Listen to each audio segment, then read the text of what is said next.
In 1943, what became known as the Green Revolution began when Mexico, unable to feed its growing population, shouted for help.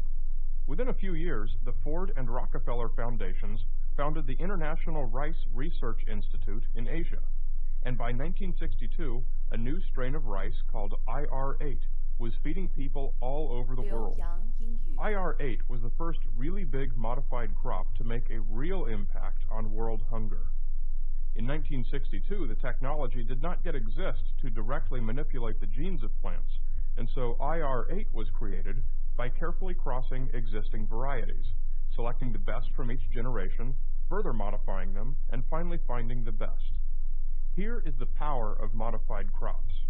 IR8, with no fertilizer, straight out of the box, produced 5 times the yield of traditional rice varieties. In optimal conditions with nitrogen, it produced 10 times the yield of traditional varieties. By 1980, IR36 resisted pests and grew fast enough to allow 2 crops a year instead of just 1, doubling the yield. And by 1990, using more advanced genetic manipulation techniques, IR72 was outperforming even IR36. The Green Revolution saw worldwide crop yields explode from 1960 through 2000.